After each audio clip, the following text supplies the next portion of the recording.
Break के बाद स्वागत है आपका। बढ़ते हैं अगली खबर की ओर। खबर भीलवाड़ा से है। भीलवाड़ा में एक मंदिर की दीवार गिर गई जिससे लोगों में आक्रोश व्याप्त हो गया। आक्रोशित हो गए लोग। भीलवाड़ा में शिव मंदिर की दीवार गिरने से लोगों में आक्रोश। रायपुर थाना क्षेत्र का यह पूरा मामला है। मंदिर की दीवार गिरने पर भक्तों में फैला आक्रोश। रायपुर थाना क्षेत्र पुलिस मौके पर पहुंच चुकी है। भक्तों ने जांच की मांग की है। सीसीटीवी फुटेज निकालकर जांच की मांग यहां के लोग कर रहे हैं। तस्वीरें भी आपको दिखा रहे हैं। किस वजह से मंदिर की दीवार टूटी है अभी साफ नहीं हो पाया है। शिव मंदिर बताया जा रहा है जिसकी दीवार टूटी है। जब सुबह सवेरे इस टूटी हुई दीवार का लोगों को पता चला तो तुरंत पुलिस को सूचना दी गई। लोग आक्रोशित हो गए। सावन के महीने में इस तरह दीवार टूटना लोग कह रहे हैं और जांच की मांग कर रहे हैं।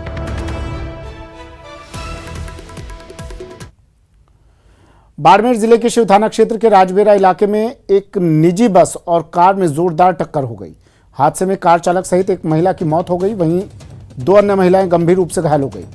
गंभीर घायलों को जिला अस्पताल में इलाज के लिए भर्ती करवाया गया है। घटना की जानकारी मिलने पर बिहार चौकी पुलिस मौके पर पहुंची और शव को कब्जे में लेकर राजबेरा अस्पताल की मोर्चरी में रखवाया है। वहीं घायलों का प्राथमिक उपचार कर बाड़मेर रेफर कर दिया गया है।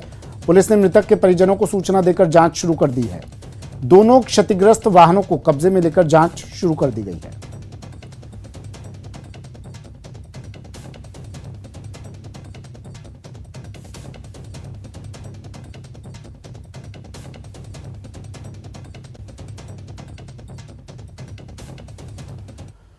भरतपुर कलेक्ट्रेट में एक जीवित व्यक्ति अपने आप को सरकारी कागजों में जीवित करवाने को लेकर अधिकारियों के चक्कर लगा रहा है। दरअसल इस शख्स को उसके ही परिवार के लोगों ने मृत घोषित करवाकर उसका मृत्यु प्रमाण पत्र बनवा लिया।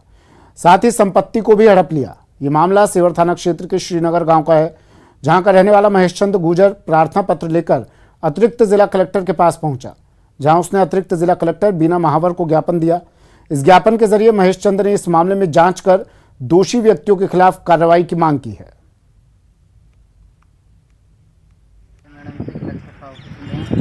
और मेरी कागज में मरा हुआ हूँ। मैं 30 समय करता हूँ। मैडम ने क्या कहा? मैडम ने जांच के लिए कहा, जांच कराई। किन लोगों ने तुम्हारे साथ साजिश की? धर्म सिंह, राम भरोसे, विजय शर्मा, तिवारी पंडित। क्यों की? मेरी जमीन को हड़पने। खबर डूंगरपुर से, जहां शराब से भरी एक फॉर्च्यूनर कार ने बुधवार पुलिस की 10 जगहों पर नाकेबंदी तोड़ दी, बैरिकेडिंग तोड़ दी और पुलिस पर कार चढ़ाने का प्रयास भी किया। वर्धा थाने की जीप बची तो सागवाड़ा थाने की जीप को टक्कर मारकर भागते हुए अर्थुना में ये पलट गई। पुलिस ने कार से लाखों की शराब पकड़ी है। वहीं एक शराब तस्कर को भी गिरफ्तार किया है। अर्थुना थाना पुलिस अब शराब तस्कर से पूछताछ कर रही है।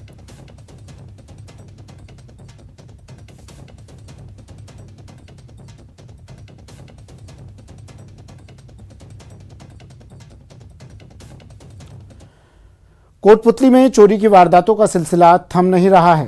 पुलिस गश्त को धत्ता बताते हुए चोर बेखौफ होकर चोरी की घटनाओं को अंजाम दे रहे हैं। ताज़ा मामला कोटपुतली के गोपालपुरा मोड़ से सामने आया है, जहां चोरों ने एक साथ 6 दुकानों के ताले तोड़कर नकदी समेत अन्य सामान चोरी किया और फरार हो गए। क्षेत्र में एक साथ चोरी की घटना से व्यापारियों में रोष है। सूचना के बाद पुलिस मौके पर पहुंची और घटनास्थल का मुआयना किया। व्यापारियों का आरोप है कि क्षेत्र में चोरी की घटनाएं बढ़ रही हैं, लेकिन पुलिस उन पर अंकुश नहीं लगा पा रही।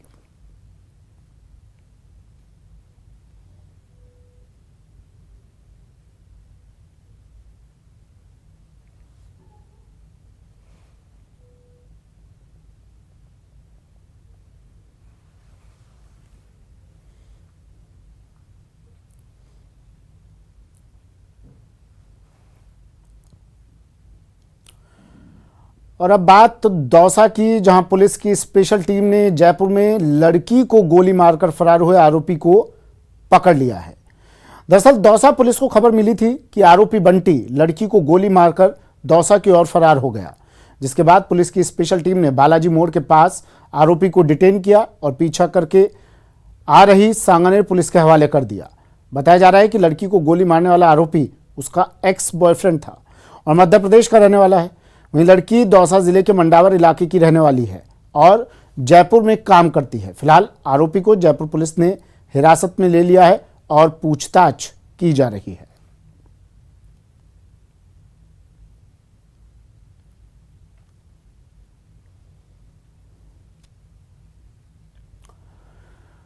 खबर कोटा से है। कोटा में पुलिस ने 2 बदमाशों को बापर्दा गिरफ्तार किया है। आरोपियों ने अवैध बजरी के खिलाफ कार्रवाई करने गए पुलिस कांस्टेबल पर जानलेवा हमला किया था। गिरफ्तार आरोपियों के नाम गोवर्धन और भोजराज हैं।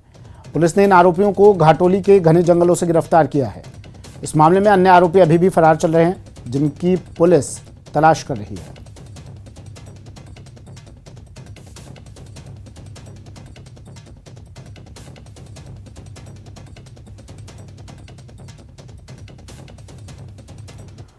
खबर कोटा से है, जहां युवकों द्वारा पीछा किए जाने के डर से एक 16 वर्षीय स्कूली छात्रा ट्रेन में बैठकर एमपी से कोटा पहुंच गई। कोटा रेलवे स्टेशन पहुंचने के बाद एक ऑटो चालक की नजर उस पर पड़ी, जिसने भीमगंज मंडी पुलिस को सूचना दी, जिसके बाद पुलिस ने किशोरी को बाल कल्याण समिति के सामने पेश किया।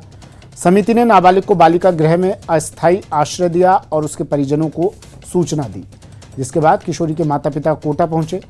बालिका की सहमति के बाद उसे माता पिता को सौंपा गया।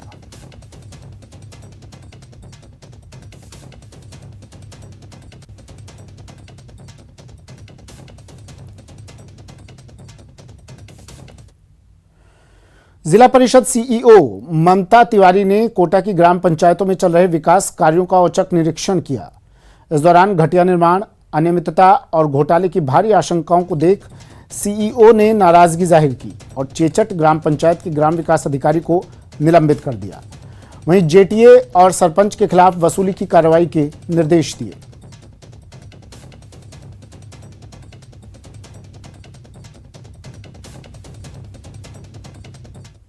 पंचायत के रिकॉर्ड का भी निरीक्षण किया और पंचायत के कार्यों का भी निरीक्षण किया। कई जगह क्वालिटी बेहतर नहीं है, उसको बेहतर करवाएंगे और हमारे अधिकारियों कर्मचारियों पर जो भी कार्रवाई होगी वहाँ जाकर इन पर कार्रवाई भी करवाएंगे, ताकि आगे से काम बेहतर हो सके। और जो वो आपने स्कूल का बताया, वहाँ का भी कोई रास्ता निकालने का प्रयास करें।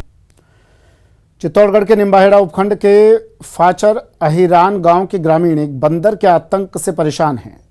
दरअसल ये बंदर लोगों को घायल कर रहा है और अब तक ये 3 लोगों को घायल कर चुका है। बंदर के काटने से घायल लोगों के जिला अस्पताल पहुंचने का दौर पिछले 2 दिन से लगातार जारी है।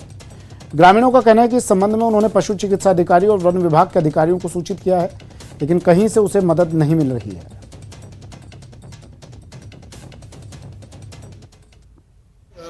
घर से बाहर निकले और बंदर बाहर बैठा तो हम लोग कर लियो मारे। कितने लोगों पे अब तक बंदर हमला कर चुका है? ये मारते 1 घंटा पहले एक आदमी और आया गाँव 3, दूसरा नंबर में 1 घंटा बाद में मार पे की। तो आपने इसकी सूचना फॉरेस्ट डिपार्टमेंट वालों को दी? अरे मैंने तो बहुत अनपढ़ आदमी, मैं फौरन जो मैं 2-4 में फोन लगाओ जो लगाया भी है कहीं कहीं थोड़ा के डॉक्टर जैसे ही ढंडा डॉक्टर है उन्होंने फोन लगाया निम्बाड़ा, तो कैसा डॉक्टर लगाओ हम तो मालूम। कोई आया क्या वहाँ पे? कोई नहीं आया, 3 घंटा बाद में 3 घंटा से हाथ की हाथ बजी वो। चित्तौड़गढ़ में छात्र संघ चुनाव की सरगर्मियां अब बढ़ती हुई नजर आ रही हैं। एनएसयूआई एबीवीपी के कार्यकर्ता आमने सामने हो गए। प्रदर्शन के दौरान दोनों संगठन आमने सामने हो गए। एनएसयूआई कार्यकर्ता का शर्ट फाड़ने का भी आरोप एनएसयूआई कार्यकर्ता ने लगाया। छात्रा कोमल सिंह ने पुलिस में एफआईआर भी दर्ज करवाई है। महाराणा प्रताप कॉलेज का पूरा मामला है।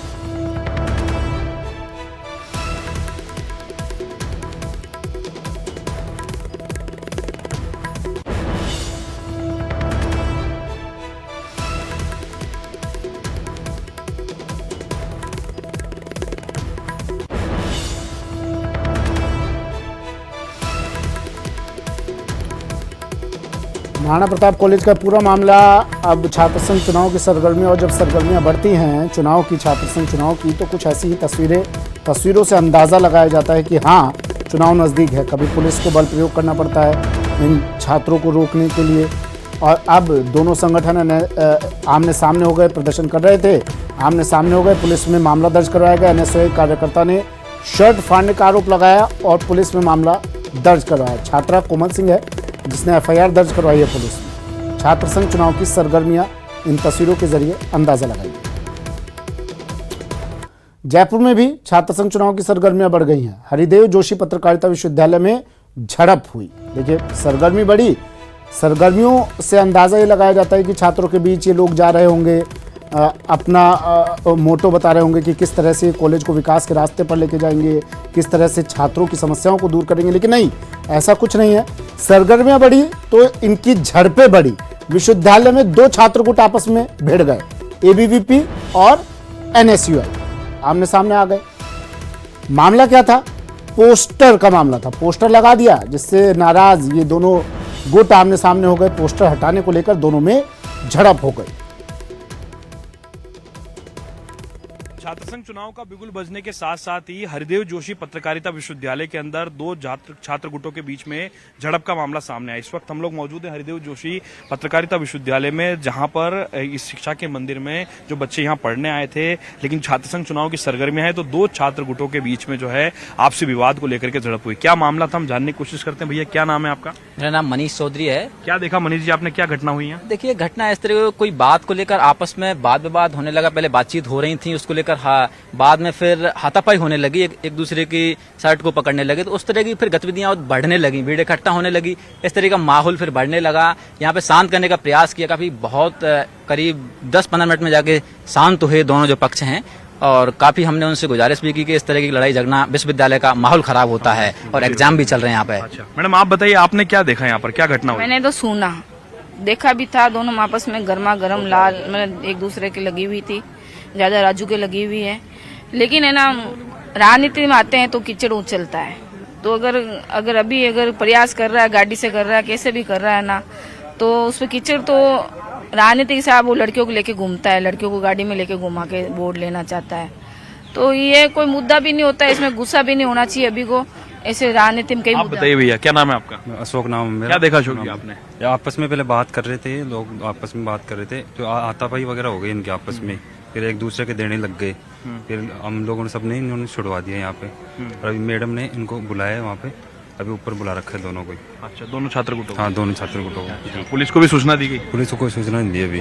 तो ये हरिदेव जोशी पत्रकारिता विश्वविद्यालय है, जहां पर जो है वो इन्फॉर्मेशन यही मिली थी कि दो जो छात्र गुट हैं वो आपस में किसी पोस्टर लगाने की बात को लेकर के, आपसी प्रचार प्रसार की बात को लेकर के दोनों में झड़प हुई। और ये पत्रकारिता विश्वविद्यालय जो है खासा कोटी के अंदर अभी इस वक्त संचालित किया जा रहा है, राजस्थान के अंदर जयपुर में। और फिलहाल दोनों छात्र गुटों से समझाइश की कोशिश की जा रही है, दोनों को समझाने की कोशिश की जा रही है कि दोनों छात्र गुट जो है वो शांति का माहौल बनाए, क्योंकि परीक्षा के माहौल के बीच में कुछ दिनों के बाद में छात्र संघ चुनाव भी होने और पहली बार ऐसा होगा कि छात्र संघ चुनाव शांतिपूर्वक करवाने के लिए सरकार ने पूरी कोशिश की हुई है।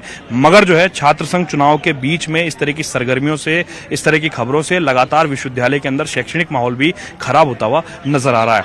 कैमरा पर्सन यासीन के साथ लवली बधवा, न्यूज 18 जयपुर।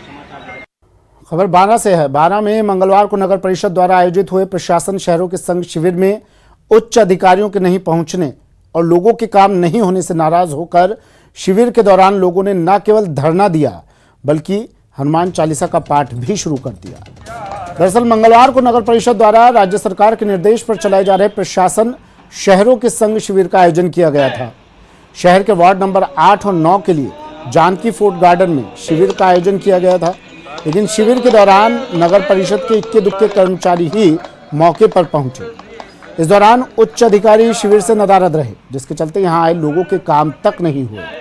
शाम तक भी जब उच्च अधिकारी मौके पर नहीं पहुंचे तो वहां मौजूद भाजपा पार्षदों का गुस्सा फूट पड़ा। उन्होंने नगर परिषद के खिलाफ शिविर में ही धरना शुरू कर दिया। इस दौरान वहां मौजूद भाजपा पार्षद और कुछ लोग हनुमान चालीसा का पाठ करने लगे।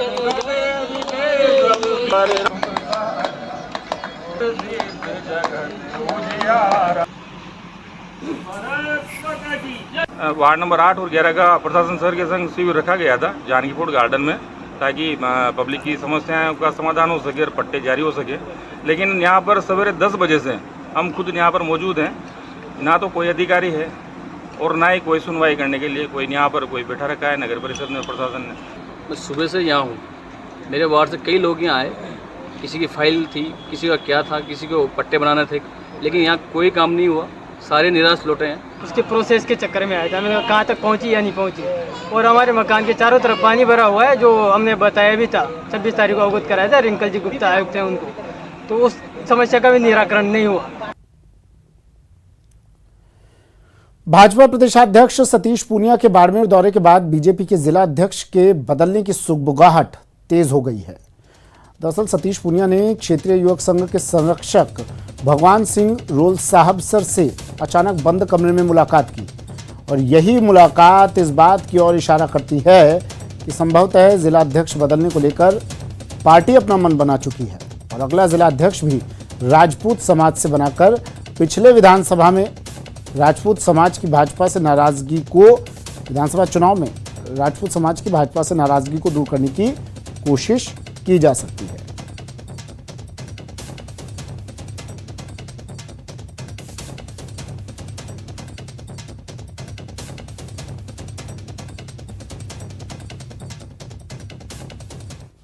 समय मांगी जाए, कब दी जाए, तो एक सामान्य सा ही परिहास का ही काम था। लेकिन जैसे मैंने कहा कि इस बार हम लोग कोशिश करेंगे अच्छी स्क्रीनिंग हो, अच्छे लोगों को मौका मिले। तो मंतव्य सिर्फ मेरा यही था कि दूसरी बात जो आपका सवाल था कि पार्टी के पद पे जो लोग हैं कुछ एक्सेप्शन होते हैं, लेकिन हमने कुछ लोगों को कहा है कि जिनकी केवल इच्छा ही चुनाव है तो उनकी जगह पार्टी कोई दूसरा विकल्प देख के पार्टी के कामकाज करे। कल्याण जी डिग्गीपुरी पदयात्रा संघ जयपुर की 57वीं लक्खी पदयात्रा बुधवार को चौड़ा रास्ता स्थित ताड़केश्वर मंदिर से रवाना हुई। पूर्व उप मुख्यमंत्री सचिन पायलट और खाद्य मंत्री प्रताप सिंह खाचरियावास के साथ ही संत महंतों ने ध्वज दिखाकर पदयात्रा को विधिवत रूप से रवाना किया। पदयात्रा में जयपुर सहित आसपास के गांव के पदयात्री गोविंद देव जी सहित विभिन्न मंदिरों में दर्शन कर पदयात्रा के रूप में डिग्गी के लिए रवाना हुए। कोरोना के चलते 2 साल बाद फिर शुरू हुई डिग्गी कल्याण जी की लक्खी पदयात्रा में शामिल पदयात्री 5 दिनों में करीब 85 किलोमीटर का सफर तय कर रविवार को डिग्गी कल्याण जी मंदिर पहुंचेंगे। इस दौरान जगह जगह यात्रियों की ओर से भजन कीर्तन और सत्संग के कार्यक्रम आयोजित होंगे। पदयात्रा रविवार को डिग्गी में कल्याण जी के मंदिर पहुंचेगी, जहां भव्य शोभा यात्रा भी निकाली जाएगी और गंगोत्री से लाए गए गंगा जल से कल्याण जी का अभिषेक के साथ समाप्त होगी।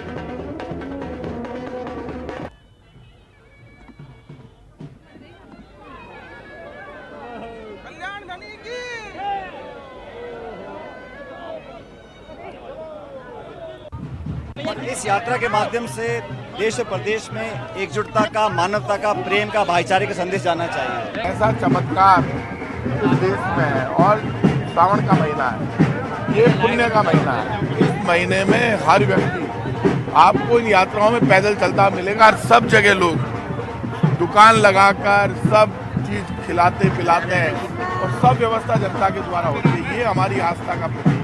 डिग्गी कल्याण जी यात्रा आज निकाली जा रही है। जयपुर के ताड़केश्वर मंदिर से ये यात्रा रवाना होगी और 7 अगस्त तक डिग्गी मालपुरा पहुंचेगी और वहीं आज यहाँ भारी संख्या में लोग मौजूद हैं। आप तस्वीरों के जरिए देख सकते हैं, हजारों की तादाद में यहाँ श्रद्धालु मौजूद हुए हैं, दंडवत प्रणाम यहाँ कर रहे हैं और वहीं संत महात्मा भी आज यहाँ हमारे बीच मौजूद है, जिनसे हम जानेंगे कि आखिर डिग्गी कल्याण यात्रा क्यों निकाली जाती है, इसके पीछे का महत्व क्या है और क्यों हजारों की भीड़ में लोग वहाँ पहुँचते हैं।